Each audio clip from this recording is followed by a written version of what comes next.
One time he broke up with me and I was like watching porn as we were breaking up. You were watching porn? Yeah, I'm kind of, there's something wrong with me for sure. So, I've been through a lot. And I was like watching porn and I was like talking to him and he's like, are you watching porn while I'm breaking up with you? Wow, why are you breaking up? Because he broke up with me so many times. This time I was just like horny. Like that was the only thing that I couldn't even be sad this time. But you couldn't just wait to have the call and then be No, because I wanted to hear him while I was watching porn. I should have just fucked my cousin like a regular white person. And I've got OnlyFans. So I could do whatever the fuck I want. And at a certain point, it kind of felt empty. And even though I was living in my dreams and I was working really hard, it's like I can do more for myself. When you want something and you take a step towards it, the universe will conspire in your favor to making it happen. With stand-up comedy, it's like a brush against narcissism. Like, there are some full-fledged narcissists in stand-up comedy, but you have to almost brush up against it because no matter what, because you're gonna bomb. I don't trust myself after all the pain I've held. I know myself too well, been in and out of hell. Okay, let me make sure I look hot. Yeah, what were we just talking about? Do I need to get closer to this?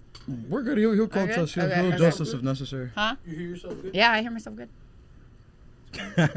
Fire. We were just talking about a really fiery topic with the pimps and sex work and really, let's bring it back because I said the rite of passage for baddies, a typical rite of passage is bottle service. Yeah. And you said a girl could go one of two ways when going down when that. They do bottle service. Well, just from working in big cities, I started bottle service in Tampa. Tampa is pretty, basic. But once I got to LA, a lot of the bottle girls at some of the bigger clubs were prostitutes. Wow. I'm talking like the really big clubs. And I'm not going to name them, obviously. But yeah, that. And then when I came out and was working out here in Miami, there was a little bit of that going on as well. Which, so I'm not saying that all bottle girls go there, but, it's just, to me, bottle service was like the closest thing you can do to stripping while somewhat keeping your morals intact. Okay. So, and making a shit ton of money. I made a shit ton of money. Yeah. And it's kind of like the same field as like being a waitress at like a Twin Peaks or a Hooters. So yeah, but way more money. But more money, yeah. Way more money. Way huge. What I liked about it is I knew I was already good at sales, and then when you got into it, it's like I looked at it as sales because you got a guaranteed 20% of whatever bottle you sold. So if it was like a $10,000 bottle, you're getting 20% of that. So if you can just make the guy want to buy a $10,000 bottle for you, then you get 20% of that. She just made me buy a bottle of tequila reposado. Yeah, I'm really good at it. It's crazy. That's actually so true. That's really crazy. I was really good at it. So and cheers to that. Cheers. And I would always get really big tips too because I was like super friendly and had a good personality. This is before I got into stand up. Tips. You said tips. Tips, not tits. Well, I have and had those. Yeah, my mom also has those. They were born. Shout out mom. Okay, fire. Genetics. It's great. But yeah. Okay, yeah, and it's a slippery slope. But like you said before we started rolling, it defranchises the women when there's like pimps and companies involved. Yeah. But at the end of the day, that's what's cool with women being able to choose what they do on OnlyFans, and you get to pick, and everything's sales, though. I think But I talked to my lawyer about this on my podcast because she's asked me about some things because I'm on OnlyFans. I don't do like full nudity on there or anything, but she was talking about some horror stories, and it's unfortunate because a lot of these OnlyFans managers are just pimps in disguise. And what they'll do is they'll put these really young girls under contracts that are really, really, really bad. So you'll have girls that are doing sex scenes with people they really don't want to do sex scenes with, but they feel like they have to. And then they don't even have the rights to take down the video afterwards. Yeah, you guys, I listened to that. You guys were talking about consent and when women will be forced to consent to somebody like they don't even know. I don't know that they're forced to consent, but a lot of these younger girls, they're just really impressionable. And especially if you're making millions of dollars on the internet, you're gonna have a hard time saying no. And at the end of the day, you know, they're still responsible to say no themselves, but then they've got it on camera and they might not even own rights to the video. That's a big thing. When you harped on that point, and it's like owning the rights to the stuff afterwards, it's a scary thing, because like everybody says, once it's on the internet, it's kind of... It's on there. And I think it's really important. I don't think everybody should just sign up for OnlyFans. Give it a try. Like, that's a big thing too. I feel like people are just going straight into it, like not giving themselves a try at normal corporate America life. Yeah, and also I think I looked up the other night, there's like 4 million users on OnlyFans. Yeah. And I don't show anything that I wouldn't show my mom, if that makes sense. But I think that people just sign up and they think they're just gonna show their boobs and then they're just gonna make millions of dollars. And at the end of the day, it's the same as anything else. It's all marketing. Yeah, and everything sales too. Like you said, I think life in general sales. Doing this podcast is sales. I'm selling myself for you to listen to this one instead of Joe Rogan, instead of your podcast, any podcast like this. We're selling ourselves. You're selling yourself right now. Your brand coming on my podcast, getting people, my new fans, open to your audiences. Yeah.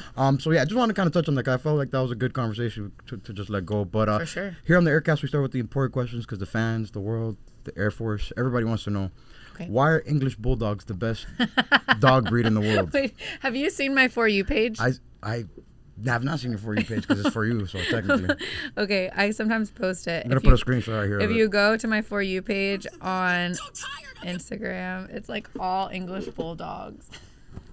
Wow, it truly is. Screenshot that, and we're going to put it in post for them. That's really good. That's awesome. That's good. That's a good test of your character. My dad's gave me a napkin to wipe. And I just want to go on the record here before this podcast gets long. It's hot outside? It's arguably the hottest episode we've ever filmed. And I don't know if it's because of global warming or because we got Mac Lawson on the pod, but either way. That's funny. A little bit of both. So... I wanted to start positive with the podcast. We kind of went the other way with the sex work and stuff like that. But it's still kind of positivity, it's educating. Yeah. But I also want to make it fun. You're my first female comedian. So really? I don't want to ask, I'm not funny. No, I'm just kidding. I'm funny. Most female comedians are not funny. She did it. She did the thing. It's the truth. That's funny. That might be our big 3 drafting female comedians because it's hard. But females could be funny. Well, it's hard. Sure. Kamala Harris is hilarious. It's hard. I mean, even for me, it's taken me a while to be funny on stage, and I can be honest about that because it's just different. And especially if you go up there and you're an attractive female or somewhat attractive female, like you're automatically the crowd's against you. Against you? You have their attention, but they don't like you. That's funny because I was thinking about that. I was like, do you find yourself in situations where you're getting like yes laughs, like everybody's just like, oh, she's so hot. Maybe if it was men, yeah, when it's men. Oh, but it's not always men, right? But it's not always men, and I don't know. It's different. It's easier for me to get attention, sure, but I have to work to win the crowd over. And not only that, I have a naturally funny personality, but it took me a while to get comfortable on stage. Stand-up is incredibly underappreciated and very hard. And like, listen, one of my favorite actors of all time is Will Ferrell. That guy's not a comic. He's hilarious. He's funny. He's comedy, but he can't. I don't know if he can or can't, but he doesn't go up on stage and write jokes. Yeah. Writing it's incredible. It's different. And I think it's like, even the best comedians still bomb. That's what's so crazy about it. It reminds me, one of the reasons why I love comedy, by the way, my gymnastics career ended kind of early because of my parents' divorce. So I never got to do college gymnastics. It was super heartbreaking. And I remember when I first went on stage, which was like just a result of peer pressure, I got off stage and it reminded me of balance beam. Wow, shout out Beam. Yeah, and there's something about Beam, like you can practice, because I was pretty good. I was level 10. You can practice, as many times as you want. And if you're not all in it, you'll eat shit. Can you elaborate on the levels? How many levels are there? There's level 10, and then above that is like Olympic level. So it was like right before. I was like college level. I was a little tall, awkward, sensitive. So I wasn't the best gymnast, but I still worked really hard. But yeah, my career ended kind of early, and it was super traumatic. And I remember getting on stage, and I felt that same rush, and I was like, I like this. I think this is what I'm meant to do. Pressure, people. Stress, and no matter how many times you do it, it's every time you go, it's a different experience. I really like that. That's cool. Yeah. That's cool. And like, it's kind of tricky with the bombing situation though, because it's the thing about bombing is like, I've heard comedians say like in the same night they could have one set kill and then a different crowd comes in and they bomb. It's also based on the people. Yeah, my stuff, at least right now, I like go pretty heavy into race stuff because I think it's funny. I just think it's funny to be racist. But it definitely, there's some crowds that are just like, who is this white bitch making jokes about being raped by black guys? Like, that's not funny. But I think it's funny. Yeah. A big issue now is people want to be part of the crowd. And like, listen, I'm all for crowd work. Shout out Stavi. He roasted me and my dad, and that's one of my favorite memories ever in comedy. But I understand now that the negative to that is you have hecklers, you have people that try to you can't say that, like, shut the fuck up, you're in the crowd. It's not your position to say anything. But at the end of the day, I used to blame the crowd, but the better that you get, you just take accountability and you're like, hey, how can I do better? Great point, because like I was saying, the best comics bomb, but they know how to handle it and they know how to feel about it afterwards. Yeah, I remember when I first started, when I would start to bomb, I just can remember clamming up. It's just the worst. It's such a mental battle. And I am extroverted, but I'm extroverted with small groups of people.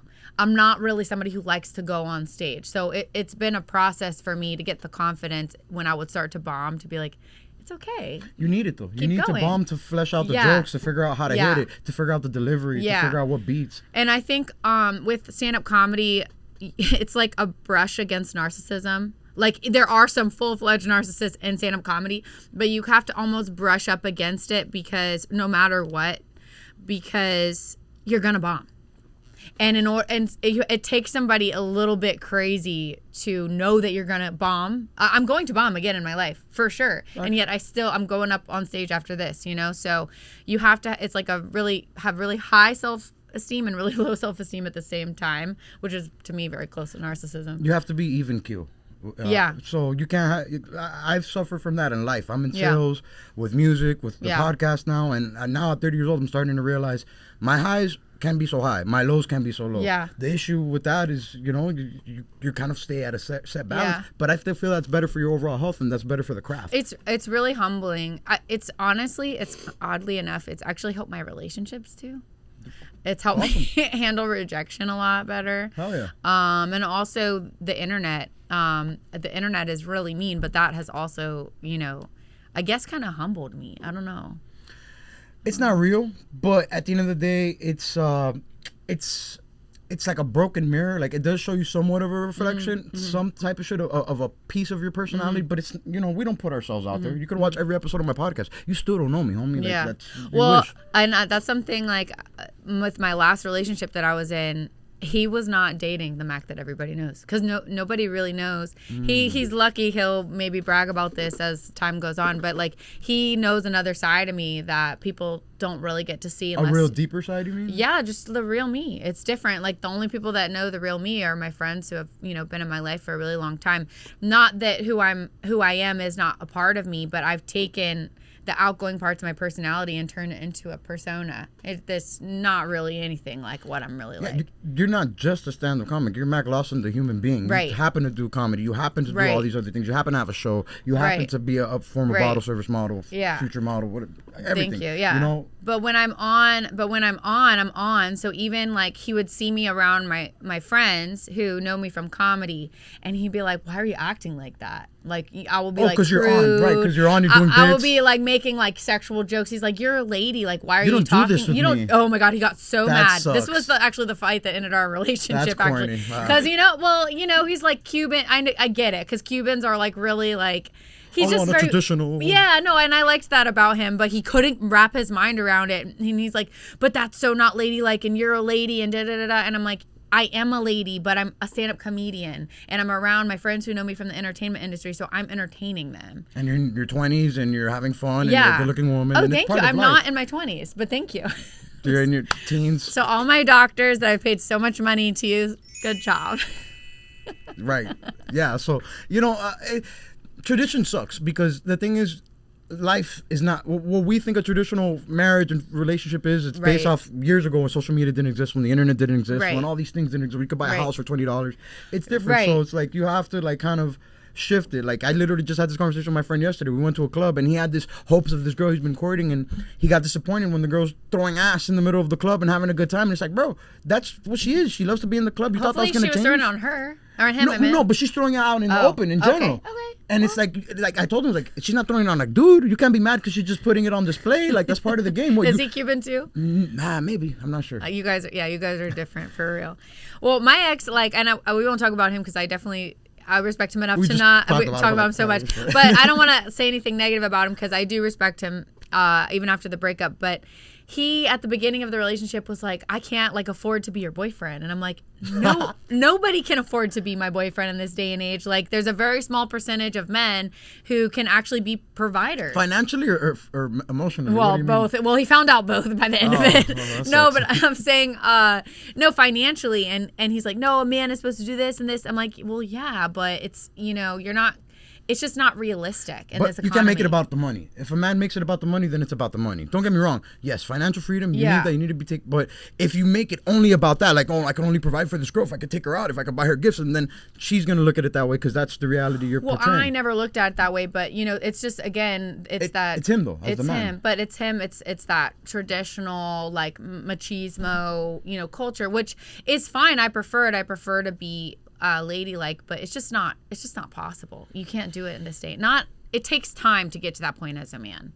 So. And speaking of being on and off, what got you off of Twitter? Elon Musk's Twitter. No, I'm back on there. Oh, you're back on. Yeah. What originally got you off? I was calling out this fucking bitch that I hate, and I think she got my page reported and taken down. Oh shit, really? Yeah. That's crazy. Bro. You can say the craziest things on Twitter. Porn's always on Twitter. This was before. It's always been. I don't know. Now it's getting censored because Elon decides to block people. When it was super censored, they deleted my account. Yeah, so I just started a new one. When they were blocking Donald Trump and everything. Yeah, I want to bring up that girl, but fuck her. Her life sucks now. If you're listening, we know you are. She did. I'll tell you off camera what she did. She deserves it. Good. And so what makes you leave Virginia for LA? So, God, really into my life story. So I didn't go from Virginia to LA. I dated a guy who was really high up in the military, and and we moved first to DC and then to Tampa, and then Tampa's when I got started in bottle service, and we broke up. That fucking loser. And then I read the book, The Alchemist. Have you ever read the book, The Alchemist? I've heard it from you multiple times. I know. It's like part of my life story. So I read the book, The Alchemist. I got to like chapter 1 and I kept envisioning this like dream I had as a kid. I used to like love Chelsea Handler. Mind you, I didn't know she was a stand-up comedian. Shout out Chelsea. Yeah. I thought she was a TV show host. I didn't know she was a stand-up comedian. So anyways, I had this dream in my mind. I'm like, I'm just going to go to LA. I'm 26. Like, nobody's going to want me when I'm old. I might as well go now. So I dropped out of school, drove across the country, $2,000 to my name, ran out of money in like Nevada. It was like the craziest shit ever, but things kept working out and I made it to San Diego, lived in San Diego for a year. And then I moved up to LA and, it's a whole different story how I came into stand-up comedy. Chasing your dream. Chasing my dream. So but what makes you leave first? Yeah. Well, the book, The Alchemist, it talks about like when you want something and you take a step towards it, the universe will conspire in your favor to making it happen. And for me, that was why I did it. I wanted to see, does this happen? Does this work in real life? Test it out. And it did. And it changed the course of my life forever because now I do everything that way. I just blindly go into everything in my life.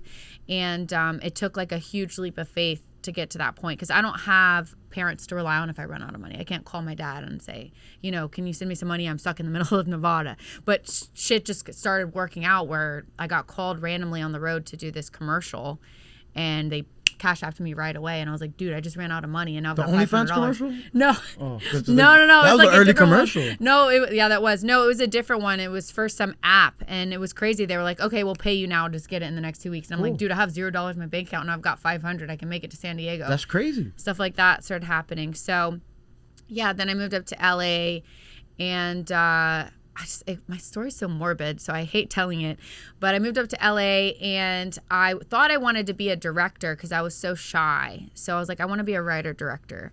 And that's what I had in my mind. And started dating this guy who had a little bit of a substance abuse problem. And he ended up giving me a brain injury. So I had a brain injury. And while healing from this brain injury, I would go on the internet and vent and just be funny. Not to make anyone laugh, just to keep myself from like wanting to kill myself. Yeah, just I wanted to kill myself. It's like I don't want to kill myself, but I want to kill myself. So how can I make myself laugh? And so I would go on the internet and do that. And so many people were like, "You're hilarious. You need to do stand up." And I was like, it was so many people that I was like, "Fuck it. Like I hate my life right now. I feel so lost. I just tried to follow my dreams, and I ended up with post concussion syndrome. It's like." Really awful experience. Let me just try this and see what comes of it. And I did it, and I was like, I think this is my life purpose. Wow. I didn't want you to get into all that. I know it's super heavy, so I hate to tell the story, but it's also inspirational because I've been through a lot of, and that's not even all the stuff that I've been through, but I've been through a lot of really hard things, and I've now come to realize I'm at the point in my career where I want to start talking about that stuff because I think I'm cheating my audience out of it. Because they're not getting to see the entirety of what it's taken to get to where I am. So, and more importantly, cheating yourself. The same way many years ago you were going online to therapeutically just vent and talk shit. Right. You're kind of depriving yourself of that now. Right. That same stroke in your brain. Yeah, and the thing is, most people are going through something hard. Everyone is. And so they're gonna benefit more, even though it's not as clickbaity, they're going to benefit more from stories like that more than they will me, making dick jokes or whatever, which I try not to make dick jokes. People benefit from both. There's people for the dick jokes, there's people for the real shit. That's why I don't like to stick to one type of niche for my pod. Like, I have deep episodes, I have funny episodes. We have episodes where we talk shit, we have episodes where we debate. Same. I don't want to stick to one thing. I don't just watch one type of movie. I don't just listen to one type of music. That's insanity. Yeah. Let's go ahead here.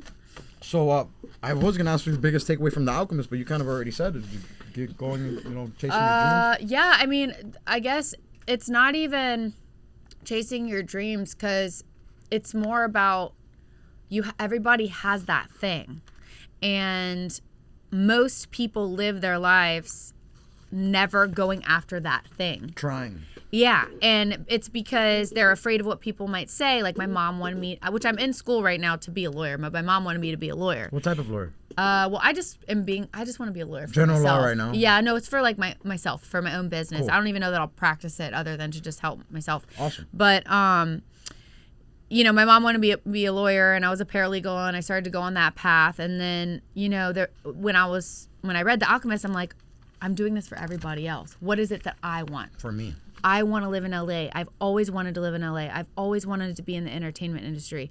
What if I just do it? Why can other people do it and not me? And so that started my journey. And then now I apply that same mentality to my finances. Why should this person be worth $1 billion? Why can't I be worth $1 billion? What's different between this person and me? And it really is just believing in yourself. Belief, consistency. You have to work hard, of course, but it starts there. And, hopefully I'll see $1 billion, but it's the mindset and just going for it, I think is what I took from it. Yeah. Dope. Yeah. Dope. And what did you like about school? Well, I didn't like school. Well, I was in college when I was like 13. I was like super nerd. I was homeschooled. Yeah. Super nerd. But in my 20s, I hated it because all I wanted to do was get drunk. So I was just like, this is stupid. And I got to pay for this. So in homeschool, you're in college by 13. So that means you're like in the sororities by like 15. I was taking like community college classes, but I was homeschooled. So I was a gymnast, so it was like super intense. So then by my 20s, I was like, I hate anybody telling me anything to do. I spent my whole life being disciplined. Like, I just want to be drunk and funny and cute and flirt because, I was homeschooled, So, yeah. So I hated school in my 20s, but I like it now because I actually really like learning. The learning part? Okay. I just like learning. I miss school for like the social aspect. Learning school too, but yeah, you can learn in different, aspects of life, as long as you put yourself in the YouTube. arena to learn. Yeah, of course. Yeah, but you could put anything on YouTube and it's not the same. You know, when True. you're kind of locked into a class, somebody's breaking it down for you. It's also the type of content. There's so much garbage on YouTube. There's nothing like having a curated curriculum of somebody. Hey, look, this is what we're learning. This is how we're learning. Like, and the discipline of it too, I think, has been really good. Like I'm past my crazy years, so I think I like the discipline of like, okay, on this day, I have class at this time, and I have to make sure I get my homework done. It kind of keeps me grounded, especially being the entertainment industry. You know, I mean. And I've got OnlyFans, so I could do whatever the fuck I want. And at a certain point, it kind of felt empty. And even though I was living in my dreams and I was working really hard, it's like I can do more for myself. Facts. So that's what I did. We could always do so much, you know. That's the beauty of life. You only get one to live, and you know, you could stretch yourself as thin as possible. You could focus on the things you want to focus on. Right. It's awesome. The next thing is I want to be a pilot after law school. An airplane pilot? Like I've landed an airplane. I took 3 flight. I'm a little crazy. So I landed at an airplane. So I took 2 flight lessons, 1 on ground, 1 in the air. And the guy tried to like trick me into landing the airplane to freak me out. It was a Cessna. Like they fly with you, you know? And he like tried to trick me to see if I would freak out. And I actually landed it. He like showed me how to land it. And he's like, okay, land it. And I'm a gymnast. So I had coaches to be like, do a backflip and land, like whatever. They would force me to do shit. So I just learned to do stuff. So I landed the airplane and he looks at me. He was like, that was insane. Like I was pranking you. So. What if he was like lying? What if he was like 9/11 ever happens again? I got you guys. Jeez, y'all thought women couldn't drive. Okay, and then I'm trans, so no, I'm just kidding. Well, y'all thought Chinese people couldn't drive. No. At what age do you realize you love to hate? Oh wow. You know, it took me a long time. I would say probably like 19. Damn. What happened at 19 years old that you're like, I love this. I love hating. Well, my first love broke my heart. Oh, really? And it took me a while to like hate somebody. Yeah, I didn't really hate him yet. Yeah, I was gonna say, do you hate him or you hate other people first? No, I hated this fucking bitch. The snatcher. Yeah. Yeah. Yeesh. Well, your whole brand's Love to Hate Now, the whole show. Yes, that was really cool. I manifested that for sure. Fire. Okay, yeah. well, what's your goal with that? Do you have like any famous haters you'd like to get on? So for that actually is with an entertainment company. They reached out to me. Yeah. So that's actually not even just fully mine. Cool. So we actually put a pause to releasing the episodes. Okay. But I don't know. Hopefully, we're trying to sell it to maybe like Tubi or something like that. To get it picked up to them? Yeah. Okay, cool. Do you have like episodes banked? Like more? Yes. Oh, wow. So you're going to hold on to see if you could find a better platform for it? Yeah, exactly. Cool. Dope. Okay. Nice. And then, so, all right, we got to get into this because. Oh, God. So, how do you get your guests for your show? For my podcast? Yeah. I have a good network. I usually just message people. Oh, for Love to Hate? Both. Yeah. I just usually message people. I mean, I have crazy people in my DMs. Like crazy people. I only have like 40K followers, but I have a crazy network. So usually, you know, I work it into a conversation. Right. But okay. Why? So if you're in a monogamous relationship, you have difficulty accepting the reality that there's breasts out there that aren't yours. Just as your words. If I'm in a monogamous relationship. Right. Yeah. You have a hard time accepting the fact that there's all these other breasts out there. You said this was Valerius? Yeah, titties. You said right. Okay. You're like, oh, it sucks knowing that my man could just look everywhere and there's tits everywhere. Yeah. That's why I date Hispanic men because I'm crazy. Hispanic men don't look? No, they're because I'm crazy. I'm Latin on the inside. I'm a Latina for sure. As a Hispanic man, I do not condone that or you can ask my ex, bro. You can ask my ex. You can ask my exes too. We're not crazy. Actually, don't ask them. He was like, I thought I was getting a peaceful girl. I'm like, surprise. But so my question is, I want to stay on that. Isn't that always the case though?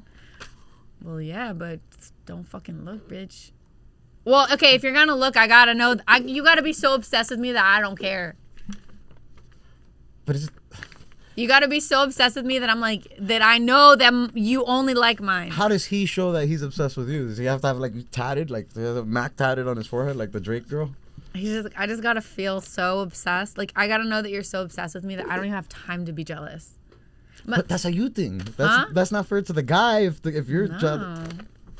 No, my ex was pretty good at it for a while. The ex, right? He's good at it. Okay, so how do you feel about going to the strip club cheating? Okay, no. Okay, so here's the thing. With the guy, it's not cheating. I'm saying you're. No. So I dated a guy who would go to the strip club all the time. Him by himself. Okay. And I will go with him too, but I trusted him. I knew he was so obsessed with me that like that for him was just like recreation. I trusted him, so that was fine. So what about porn? Is porn cheating? No. No, you know what's so funny? Okay, I guess I said I wasn't gonna talk about stuff, but whatever. I think I scarred my ex. So like one time, because he used to break up with me so many every fight, bro. He would break up. We would get back together in like 12 hours. But one time he broke up with me, and I was like watching porn as we were breaking up. You were watching porn. Yeah, I'm kind of. There's something wrong with me for sure.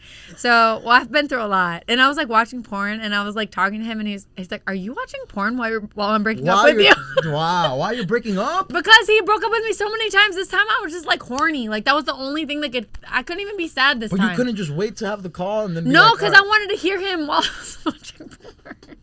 One last time. One more time. I'm crazy. And he's like, I'm not doing this. You're watching. He got pissed at me. I'm like, as if like you're not going to go watch porn later, you fucking asshole. He's low-key watching porn at the same time. He's like, I can't believe this. Only one of us is allowed to do this. Yeah. You should be appreciative of how crazy I am. All right. So... that's kind of tough. Yeah. You said you don't like dating in the entertainment industry. So Not usually. Not usually. Like an OnlyFans creator is obviously off. Oh no! And the thing is I do have an OnlyFans, but it's no. Yeah, but like I'm saying like a significant other doing it. Like, well, what would he do on there? I can't get mad at him if I have one. I'm not but if he's like on there like having sex, then no, I don't do that. What if he's just like fucking showing his toes? What if he's leaning into the sexuality but not having sex? Yeah, do it, my guy. My guy. Yeah, do That's it. on the so platonic, my guy. Make your money, baby. I don't care as long as it doesn't like cross the boundaries. Cool. And then so you're in your teens. What's the earliest like memory you have doing content like on a camera? Was it a talk show, like a fake talk show? 3 years old. 3 years old. What were we My doing? dad and my mom didn't like to take care of us, so they would set up the camera and they would plug it into the TV, so we could see ourselves on the TV. Oh, so wow. I've been in front of a camera since I was like 3 years old. I have videos of it. So really, you have videos? Yeah. Okay. Do you have something we could put like in the edit? Yeah, it might take some digging, but yeah, I have like DVDs of it. Yeah. Okay. So what were you doing like a talk show like with your stuffed animals? Yeah, my brother would be Chewy from Chelsea Handler. Chewy's the little midget. Yeah. We'll put a picture of Chewy. Right yeah. It was So, and I would make movies and I would edit them and direct them, and I always knew this is what I wanted to do. You edit the movies yourself? Oh yeah. Really? And I always knew this is what I wanted to do. And my mom was like, it's not a real job. And it's so funny because now she's like, Matt, can I have some money? It's a real job. Wow, that's crazy. So every day I send her money earlier. That's crazy. Jeez. Yeah. Shout out, Mom. Okay. And how does she feel about OnlyFans? I was going to say the comedy, but okay. OnlyFans too? Oh, she likes anything where I have money. I mean, yeah. And I mean, she's super proud of me. I mean, she knows that like I, stick to my boundaries on my OnlyFans. But no, she likes it. I mean, she doesn't care as long as I'm making money. Has she seen you do stand-up live? No. Ooh, we got to make that happen. She's just, my mom's my mom. She's just, she expects a lot of us, but she doesn't care. You have siblings? Yeah, I'm the oldest of four. My brother's actually super successful. It's kind of annoying. He's the youngest, and he just outdoes everything that everybody does, including me. He's looking up to great big sister. Yeah, I give him good ideas, and he never gives me credit to. Big sistership. Mm-hmm. Nice. Okay. And then Clark Lawson, he's the best. That's his name, Clark Lawson. Clarkson Lawson. Cool. That sounds like a freaking lawyer, Clark Lawson. Yeah. That's awesome. Shout out Clark. Okay, and then so you went to school in Tampa, you said? I started to, and then I dropped out. USF. Mm-hmm. Are there any cool Tampa hangouts? I used to go. It used to be called Hogan's Beach, and then Beach Bar. You know what that is? I know Hulk Hogan lives out there. Yeah, so it used to be his bar, and then no way. Yeah, that's where I first started bottle service. Yeah, and then now it's called Water. So it's a pretty cool spot. That's like I had a lot of good times there. Shout out Water. Yeah, gotta stay hydrated. What about Ybor City? Ybor, I was always a little nervous to go out there. It was just a little nervous. Yeah, too many shootings out there. I like to go. What is the name of the spot? I'm so old now. So South Howard. Sounds very white. Yeah, no, but it's not white. It was fun. I was the craziest bitch out there. I remember I'll go into every place and I'll be like, where can I hang and do pull-ups? Because at the time I could do like 20 pull-ups. How many pull-ups can you do now? Like 3, if that. But at the time, I was just doing bottle service. I would just work out, do bottle service. I was super fit. So I would, every bar I went into, I was looking for something to hang on just to get attention and do pull-ups. How annoying. So annoying. I'm so annoying. I'm so annoying. Thank God I became a comedian.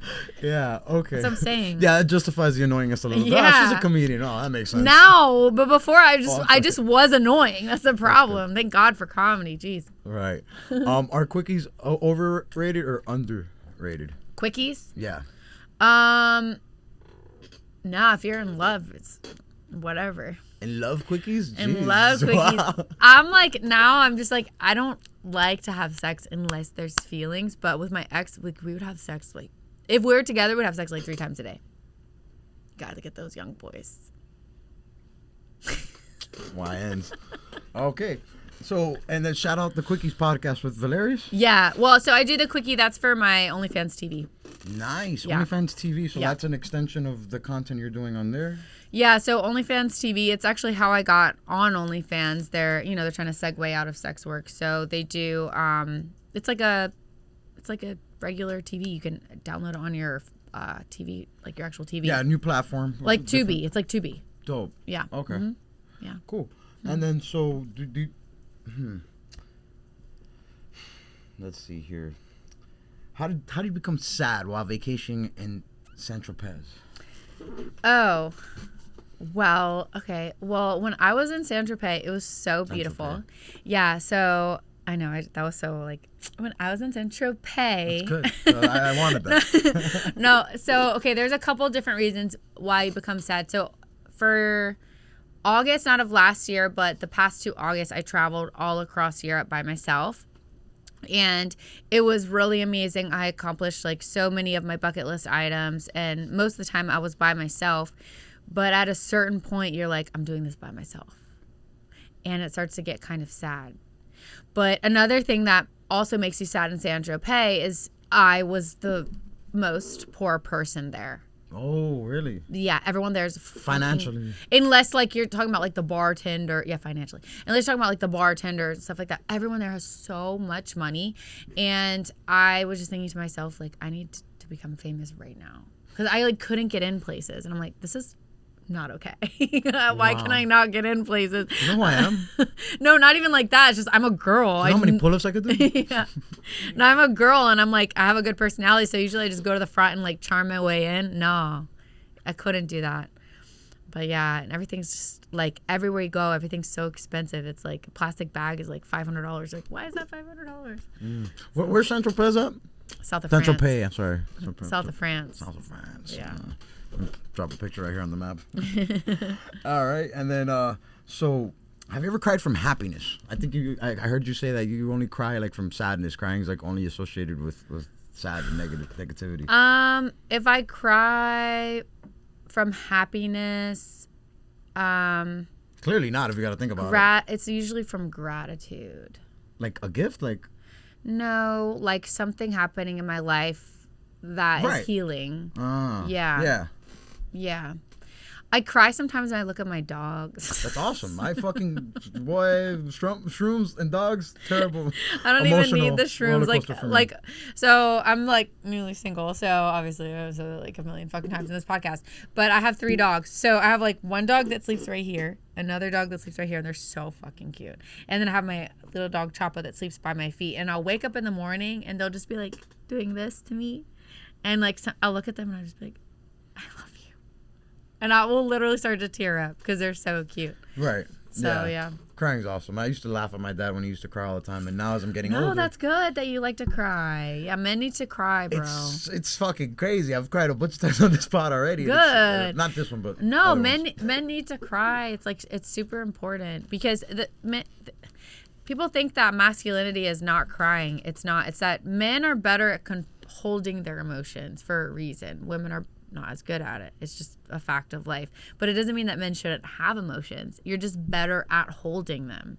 And that's why you're able to lead the woman more. But I think it's like become this thing where men aren't supposed to have feelings. That's not the truth. You guys are supposed to be the leaders of the feelings. Facts. You're supposed to be the control. most. You're supposed to be the most in tune with your feelings, and that's one of the biggest problems I think in modern dating is that men aren't even addressing their feelings, and women look to men to lead them emotionally. And if like not just Andrew Tate's got it wrong. It's you have to also lead the woman emotionally. Yeah. That's the number one thing that you're meant to do. Not just the woman, like your kids as well. So, yeah. Yeah, you got to lead the woman in all facets of life. Yep. You know, when you're constantly preaching about what other people, should be doing, it's like you're just projecting. Like, that's just... Yeah, just do it. Yeah. So, do you have, like, a specific type? I know you've mentioned a bunch of times that you like Latin guys. Is there, like, something you look for in a guy that, is like, that's... I mean, right. it's not that I just like Latin guys, but it just so happens that, like, it's deeper than that. They share a factor. They have something, yeah. I met this guy, like, last week, and he looked super white, and I was super attracted to him, and then I started talking to him. He's from Argentina, and I was like, fucking, of course, bro, you're Spanish. A lot of Nazis. Though I know you guys will hate them. No, I don't hate them. I'm just saying the Nazis, it's historically proven they... Oh, really? They escaped to Argentina. Oh, did they? Yeah, he looked super white. Still out there. Oh, really? Yeah. Oh. Well, I didn't know that. Yeah. They had to go somewhere. Yeah, that's true. Yeah. But I think what I liked about them, the first time I dated a Spanish guy was in LA. And they were just Mexican. Hey, Holmes. Yeah. Órale, güey. They were more like real masculine. Raza. Yeah. Now it's like a tie between like Cubans and Mexicans, but for a while I was like Mexicans were it. But Cuban, my ex kind of made me like Cubans a little bit, but no, it's the traditional like family values that they usually hold, I think, in the Hispanic culture. I'm from the South, so I was raised very traditional, and I think a lot of that has been lost, even with especially with white guys, honestly. So yeah, and plus I'm a little crazy, so I need like a Hispanic guy who can. Well, yeah, I mean, technically, like, yeah, you would think, I guess, stereotypically, you think white family, you think like picket fence, like in the movies, but yeah. The stats have been like every marriage in America divorces like over 60%, 70%, some crazy number, right? So like, how is that the ideal stereotypical white family? Like, right. It's crazy. Latin families actually, like Mexicans, all stay together. Raza, they all stay together. It's the loyalty. Even if they're unhappy, like that's in my mind the stereotypical Mexican relationship is like the mother father, like they almost look like they can't stand each other, but they love each other. They love each other. Stay together forever. But it's a loving family. Like, and that's what I like, because the thing about me is it's very hard for me to fall in love, but once I fall in love, it's like so hard to get rid of. Love hard. Yeah. Mm-hmm. So, and it's the same way with my family. Like, we're very, at least like my siblings, we're like very loyal and we're very close. And so I think that's what I like about Hispanic culture, because I would say like most Hispanic, most of them are like that. I don't know. At least like, Cubans and Mexicans, it's like all very family oriented, and that's ultimately what I want. So facts. Yeah. I mean, I guess it kind of comes with a lot of these Spanish families come. Like, my grandparents came from Cuba, so that kind of forces you to stick to what stick to the people in a way. So those are kind of like your green flags. What are some red flags? You have some icks. What's I don't like lustful men. Lustful men. Nope. Horn dogs. Horn dogs. And it's not because like I know that like you're gonna go through that phase as a man. It's just normal, to get out of your system. I've been through that phase as a woman. But it's more about discipline and also knowing the value of monogamy. I think knowing the value of monogamy, and you can say whatever you want, but having sex with somebody as a man or a woman who loves you is gonna be better than with a random person. Great point. And if you can't acknowledge that, you don't understand yourself. And you're looking for something in all of these women that you're with that you haven't found inside of yourself. And this is a huge problem with men these days. And I would say it's the number one thing I look for in a man. Because there's always going to be somebody who's hotter. There's always going to be, for me and for him. But it's more about like, sex for me is about connecting. And if you don't know the value in that, you don't understand the value of connection, and You're just not for me. It's not worth it. Yeah. Facts. It's not for me. And that's just adding value to it. Like, you know, I could do a podcast with everybody. And don't get me wrong, I do. But, you know, I have to pick and choose. I literally can. And it's, at the end of the day, that leads to more value to the podcast. I get to spend my time doing my research, figuring out what type of conversation I want to have with the person, and go on. Investing. And I think the times where I was, you know, I'm not really like promiscuous per se, but the times where I was the most promiscuous was when I was the most unhappy and looking for something that I hadn't found inside of myself, because I've had a hard life. So, but the times where I was the most like that, I'm not going to say like, oh, I regret that. You know, I was a very late bloomer. I needed to have some fun. But the times where I was the most promiscuous was when I was the most unhappy with myself. And so if I find a man that's super promiscuous, it just tells me he doesn't respect himself. And modern culture will tell you the opposite, this whole Andrew Tate shit. But it's a lie. And one thing about my dad, he was very loyal. And so I grew up thinking that all men were that way. He would never have ran around with my mom. And they ended up getting divorced, but I grew up valuing loyalty. And so that's a really, really, really big thing for me. It's a blessing. It's a blessing. Huge gift. That's and awesome. What's crazy is the more loyal the guy is, the more I trust him. So if like you're super loyal, go to the strip club. Like enjoy whatever's going on at the strip club. At that point, that's how it should be. That's how it should be. But they're not going to want to go to the strip club at that point. Once you let them, they don't want to. That's crazy. That's true too. Facts. Give it to them. Let them go. They're going to be thinking about your tits the whole time they're there. It goes to the trust thing. Exactly. It goes just to that. And it's like, you shouldn't care. You shouldn't be tripping. And that's why I kind of wanted to dig into like the tits thing earlier. Because it's like, literally, my homeboy, I was telling you yesterday about the clubbing thing. It's like, bro, you want to have a bad bitch. You want to have a girl that everybody's looking at the club. If not, go get with an ugly bitch. You're not going to care what she's doing. You're not going to care if she's shaking ass. Like, that's part of the problem, dude. So, what is there a line between trolling and comedy? For me, no. It's all the same. For me, no. You know who the biggest troll ever is? Is our president. But he's not a comedian. I would argue that he is. I would argue that he is. And I think he's funny, but he's not a comedian. That's what I'm saying. Back to what I said earlier, full circle moment about Will Ferrell. Will Ferrell is fucking hilarious. One of the funniest comedic actors of all time. He's not a fucking comedian. I'm sorry. Comedic actor, not a stand-up.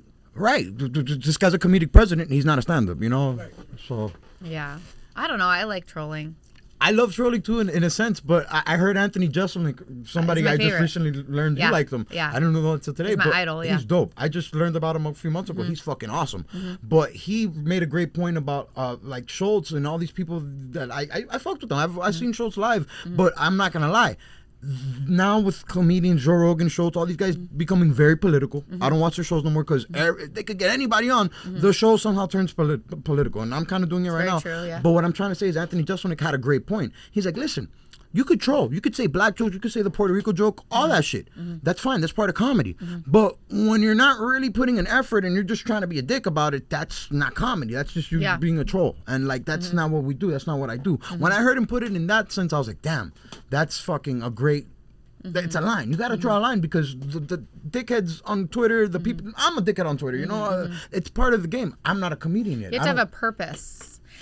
You have to have purpose with your troll. What I really like about Anthony Jeselnik, is like everything you can tell, and I'm not there yet, but he's definitely my idol. But his jokes are so messed up, but you can tell he spent so much time like crafting how messed up they are. So good. He's so good. My idol. His last special was awesome. Special of the year, I think. I'm so excited because during my last roast battle, it got posted on YouTube, and somebody commented that I Anthony Jeselnik'd my opponent. And I was no like, way. We're gonna post it right here. As a woman, like I just love it when men think I'm funny. Like, thank God, because women are not funny. Like, okay. Yes, we are, but like, that was funny. But in comedy, like, and this is me, myself included, I get booked because I'm just hot. I could not be funny. I'm gonna get booked because I'm hot. No, for real, I know. She's hot. I'm kidding. No, but for real, I know it. Thank you, thank you. But I know that it's part of it, and so that's one of the reasons why I haven't put a lot of my clips out is because I don't want to put anything out until know that I'm good, because I could post shitty stuff right now and just look hot. That's part of getting good. Oh, right. And just kind of capitalize on it. I know there's a lot, and there's girls who have made it off of doing that.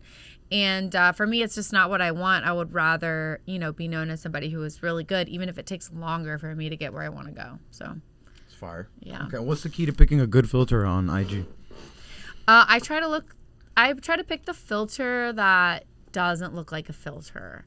For me, I'm a little older, so I have fine lines. So I just use one that just makes the fine lines go away. I don't like it when they use the filters that if I use a filter that makes your nose small and your lips big, I look fucking weird. That's what all the girls these ones were like, they're like, do this to you. No, I can't do that. I look weird. I don't know, but it's going to be fun doing that in post and edit. What's the worst first date ever? I don't know. There's just so many shitty first dates that I've been on. Yikes. I went on this date one time with this guy. He took me to Ruth Chris, which is that's a good first date. Okay. Shout out Ruth. Yeah, whatever. I like steak, but he was so fucking annoying. He was so fucking annoying. All he did was talk about himself, his job that he thought was impressive, and he wanted me to like him so fucking much. And then after the date, I didn't go home with him. I went back to my house because I'm not gonna go home with you on the first night, bitch. So unless you're Latin, I'm just kidding. Hey yo, fire. But no, I did not go home with him. And I remember he got so mad. He's like, I just spent $300 on your meal at Ruth Chris. I'm like, bitch, I don't fucking care. You could have taken me to McDonald's. I hate Big Mac. Yeah, literally. I just hate men that try to flash their money. I don't care. I'm white. You think I don't know what money is? My dad's side of the family was broke. Thank God. Kept me humble. But my mom's side of the family had fucking buku money. So I don't care about your money, bitch. I care about your character. Yeah, she says, you uses the word buku. So, buku. We don't play around here. I didn't get any of it, obviously. But all my cousins got it, so I should have just fucked my cousin like a regular white person. That's how we start the podcast. Great. Hey, that's definitely part of the cold open. So we end every episode with a big 3 draft. Okay. Full circle moment to what we said earlier. It's female comedians are hard. I can't tell you the last. Oh, no, I'm going to drop it here. This girl from that I found. There are some. There are a lot. There's some. Yeah. Jordan Jensen. I love her. Yeah. We're going to go through the list. That's going to be our, we play this game at the end of every episode, the big 3 draft. We're going to draft female comedians one by one. Whoever you pick, I can't pick. So on and so forth. Can't pick yourself. Funny comedians? Girl comedians? Female comedians. I like Ali Wong. Oh, Ali Wong's dope. Okay. Yeah. I was gonna say Aquafina, but she was in a movie with her. All the Asians. Yeah, she's good at writing. But one by one. So I'm gonna take Chelsea Handler as the number one because she's a goat, and I figured you'd try to take her. I was gonna pick her. I'm gonna pick somebody local. That's cool. Yeah, local, big time. I want to really. My old podcast host is really funny. We don't host together anymore, but Valeria's fucking hilarious. Oh, she actually does comedy. I thought she was like a fitness. She's a stand-up comedian, and she's really fucking funny. I find her hilarious. She's got a really weird sense of humor. She doesn't co-host with me anymore, but she is really funny. We got to get her on the pod. You should have her on the pod. Yeah. If you're listening, we know you are. Yeah, we'll hit her up. She's hilarious. So cool. Okay. My second comedian, Jordan Jensen. Yeah. She's dope. I love her swag. She's kind of like the Anthony Jeselnik, where she's like, it's kind of like a very subtle, very just not indifferent. I like the word indifferent. Yeah, she says some fucked up stuff. Oh my God, there's not a lot of women that I know. I love this. That's why I wanted to do this, because make an effort to show people, go check out these female comics. It's not even that. It's just I don't like watching comedy. I was gonna open it up to trans people in the category, but I felt like let's stick to women. Yeah, I mean whatever. Shit. It's not that there's not funny women. It's just that I don't pay attention to other people. You could shout out homies too if you got anybody that Yeah, no, all my female comedian friends are like, fuck you, bitch. No, I'm just trying to think of somebody that they could look up. I mean, you like Whitney Cummings? Yeah, Whitney Cummings is great. Whitney's yeah, cool. Whitney Cummings is good, but she hasn't followed me back yet, so a little pissed about that. Damn, Whitney, come on. But other than that, she's good. Yeah. Okay, shout out Whitney. I can't pick Amy Schumer because she's a joke thief, and I can't fucking co-sign that. I don't shit. think she's funny. I don't think she's funny either, but the joke thief thing before that, like the being funny is subjective. So I'm not gonna use that as my reason to not pick her. And oh, I know I'm gonna pick her. Damn. So you got one. All right. So let me think. My third one. Classmate just had some really funny chick on, but I don't remember her name, and I haven't seen her special yet. Oh, I know. There's a chick.